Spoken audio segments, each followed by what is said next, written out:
Good morning, students. Today we discuss about Kohler House law.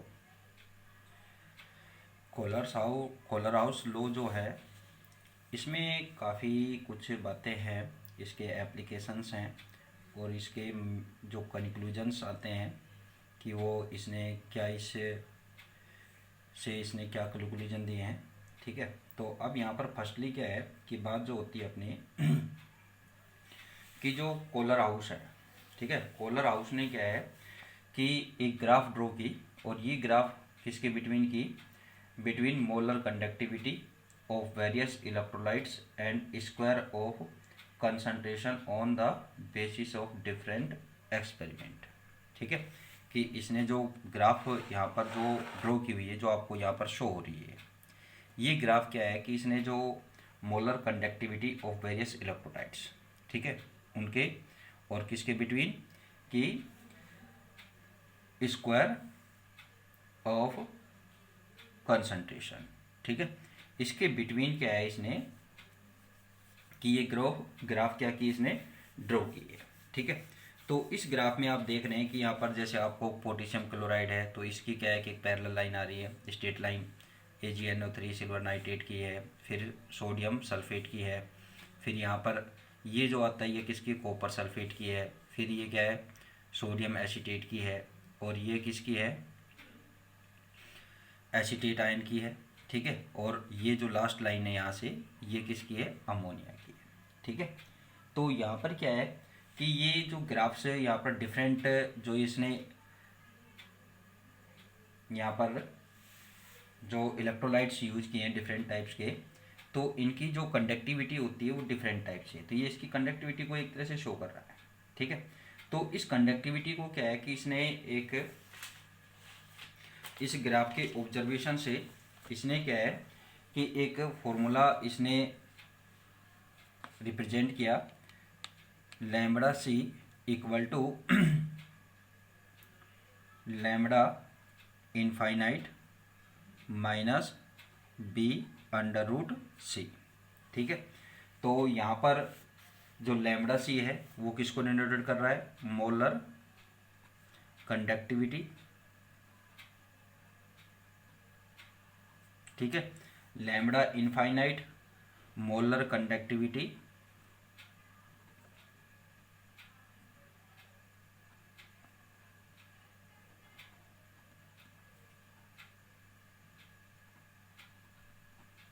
Molar conductivity at infinite dilution. ठीक है, और यहाँ पर B किसको डिनोटेड कर रहा है, B here is constant, B is constant and C is यहाँ पर क्या है, कॉन्सेंट्रेशन। ठीक है, तो इसके बिटवीन क्या है कि इसने एक रिलेशनशिप दी है। ठीक है, तो यहाँ पर क्या है कि ये जो इसने फॉर्मूला जो यहाँ पर रिप्रेजेंट किया है, इस फॉर्मूले का क्या है कि कोई भी थ्योरेटिकल बेसिस नहीं था इसका।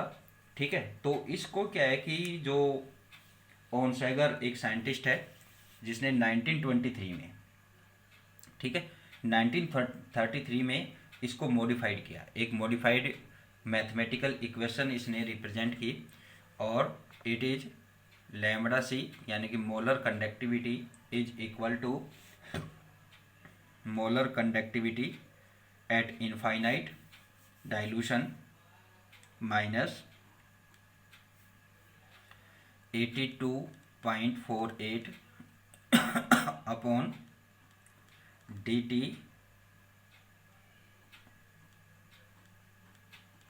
का रूट। ठीक है, नीटा प्लस 8.20 इंटू 10 अपॉन dt 3/2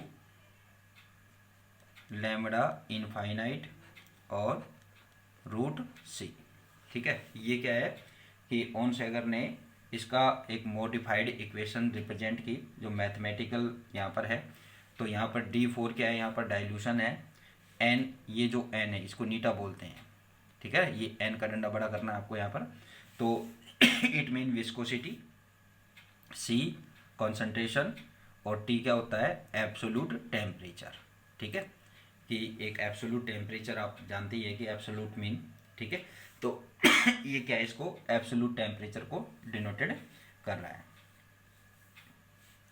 अब क्या बात आती है कि in the equation, in this equation the constant group are represented by A and B. तो कांस्टेंट जो वैल्यू है वो क्या है, आप ए और बी से रिप्रेजेंट कर सकते हैं, यानी कि इट मीन ए और इट मीन बी। इसको मॉडिफाई किया तो क्या हो जाएगा, lambda C equal to lambda infinite minus A plus B lambda infinite और अंडर रूट सी, ठीक है।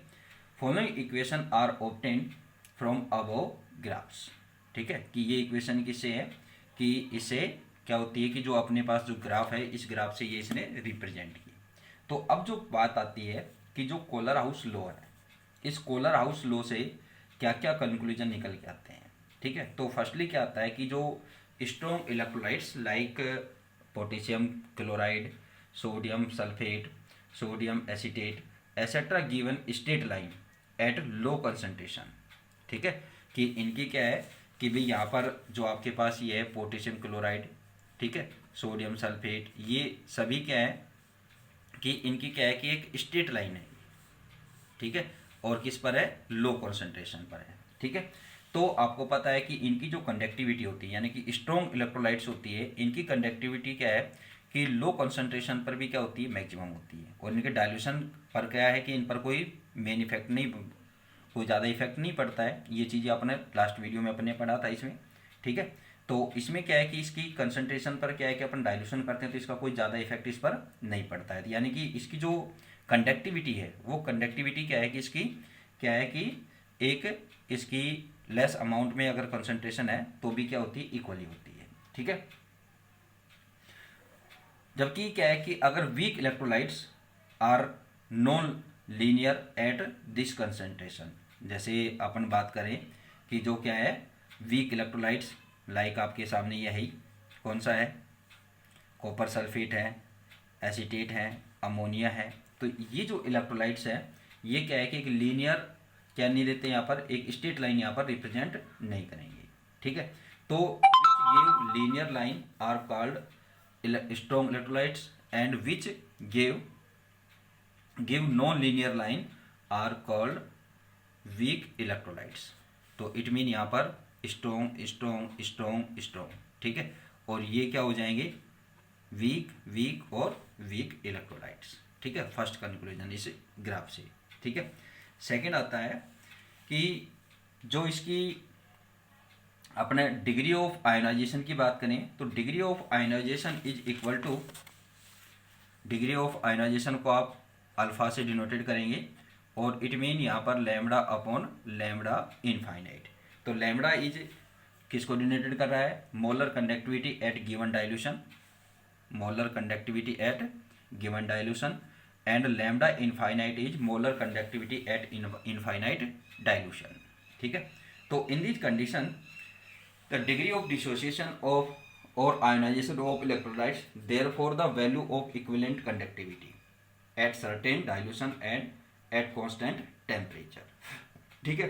तो is certain for each electrolytes, ठीक है, कि ये क्या है कि जो इलेक्ट्रोलाइट्स है एवरी इलेक्ट्रोलाइट्स या ईच इलेक्ट्रोलाइट्स इट इज क्या होगी, सर्टेन, ठीक है, because this condition the degree of ionization is constant for each electrolytes. तो ये क्या है कि जो वैल्यू है वो क्या रहेगी, कांस्टेंट रहेगी पर किसके लिए, इलेक्ट्रोलाइट्स के लिए, because the ionization of all electrolytes is constant, ठीक है। डिफरेंट वैल्यू में होगा बट क्या है कि वैल्यू क्या रहेगी इनकी, कांस्टेंट रहती है, ठीक है। फिर इसका थर्ड कंक्लूजन आता है कि ग्राफ से क्या क्लियर होता है कि strong electrolytes is straight line at low concentration which can be extended to zero concentration, ठीक है, कि जो क्या है कि किसकी तरफ एक्सटेंडेड होते हैं, जीरो कंसंट्रेशन की। The value of equivalent conductance obtained at zero concentration is equivalent to molar conductivity at infinite. ये जो वैल्यू होगी, इसकी कंसंट्रेशन होगी, वो क्या है, molar conductivity at infinite dilution. ठीक है। और साथ में क्या है कि linear graph is not obtained from weak electrolytes which can not be extended. ठीक है, कि आपको अभी ये बात हुई थी कि जो स्ट्रॉन्ग इलेक्ट्रोलाइट्स होते हैं वो क्या है, लीनियर ग्राफ ड्रॉ करते हैं। ठीक है, बट क्या है कि जो वीक इलेक्ट्रोलाइट्स है उनमें क्या है कि लीनियर क्या नहीं होती, ग्राफ ड्रॉ नहीं होती है। ठीक है, तो ये इसकी क्या है कि कंक्लूजन आते हैं। फिर इसके बाद जो बात आएगी, एप्लीकेशन ऑफ कोलर-हाउस लॉ। ठीक है, तो इस पर अपन बाद में बात करेंगे, पहले आपको इसके नोट से अपन इसको और क्लियर करते हैं। ठीक है, देखिए अब आपको नोट्स में क्या दिया है, collar-house draw a graph between molar conductivity of various electrolytes and square of concentration for strong and week electrolytes. ठीक है, तो यहाँ पर जो ये ग्राफ है, यहाँ पर क्या है कि बोथ टाइप के इलेक्ट्रोलाइट्स हैं, स्ट्रॉन्ग भी है और क्या है, वीक इलेक्ट्रोलाइट्स भी यहाँ पर हैं। ठीक है, तो ये जो एक्सिस है ये मोलर कंडक्टिविटी को डिनोटेड करेगी, और ये एक्सिस है ये किसको करेगी, उसकी स्क्वायर ऑफ कंसंट्रेशन, यानी कि ये किसको डिनोटेड कर रहा है, कंसंट्रेशन को डिनोटेड कर रहा है। ठीक है, नेक्स्ट जो बात आती है, collar-house in 1875 proposed the following formula for experimental observation on the basis of above graph। ठीक है, यानी कि इसका क्या है कि अपने कि ये कह सकते हैं कि इसका कोई थ्योरेटिकल बेस नहीं था। ठीक है, इसने क्या है कि ओनली इस ग्राफ से एक ये फॉर्मूला रिप्रेजेंट किया, वो क्या है, lambda C equal to lambda infinite minus b into root सी।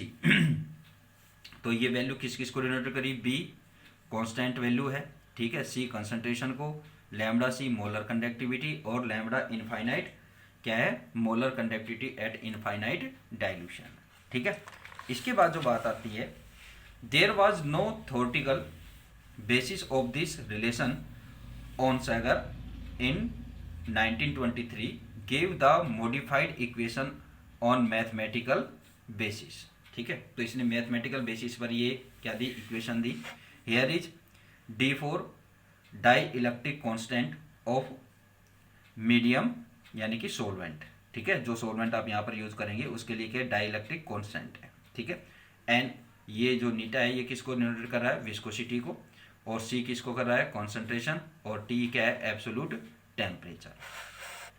ठीक है, in the equation constant groups are represented by A and B respectively.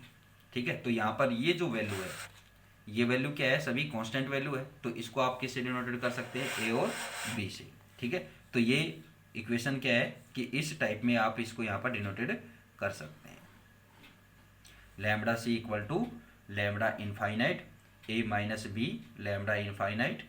ठीक है, और रूट सी, तो आपको लैम्डा सी किसको डिनोटेड कर रहा है यहाँ पर, molar conductivity at infinite dilution, A और बी कांस्टेंट वैल्यू है, ये फिर वही वैल्यू आ गई, और सी फोर क्या है यहाँ पर, कॉन्सेंट्रेशन है। ठीक है, following conclusion are obtain from above graphs. ठीक है, इस ग्राफ से, अब जो आपको ग्राफ यहाँ पर रिप्रेजेंट की गई है, उस ग्राफ से क्या है यहाँ पर कि कुछ कंक्लूजन्स यहाँ पर रिप्रेजेंट किए गए हैं। तो वो कंक्लूजन यहाँ पर 3 कंक्लूजन्स हैं। तो फर्स्ट कंक्लूजन में क्या है कि जो strong electrolytes like potassium chloride, sodium sulphate, sodium acetate etcetera give straight line at low concentration. ठीक है, while weak electrolytes are non-linear at this concentration। ठीक है, so those electrolytes which give linear line are called strong electrolytes and which give non-linear line are called weak electrolytes। यानी कि इस graph से आपको firstly एक पॉइंट क्या हुआ कि स्ट्रॉन्ग और वीक इलेक्ट्रोलाइट्स का क्लियर किया इसने डेफिनेशन अदर टाइप से, कि जो क्या है कि एक ग्राफ में क्या है कि जो लीनियर क्या करेगा कि जो लीनियर लाइन से रिप्रेजेंट होगा, ठीक है, तो वो क्या हो जाएगा यहाँ पर स्ट्रॉन्ग, और जो क्या है नॉन लीनियर लाइन से रिप्रेजेंट होगा या नॉन जो इट इज वो which give non linear line are called weak electrolytes. ठीक है। Second point, the reason of increase in molar conductivity with dilution in increase in degree of dissociation of ionization of electrolytes. भी आपको पता है कि conductivity कब increase होती है, कि अगर उसका डाइल्यूशन करते हैं तो कंडक्टिविटी इंक्रीज होती है बिकॉज डिग्री ऑफ डिसोसिएशन और आयोनाइजेशन।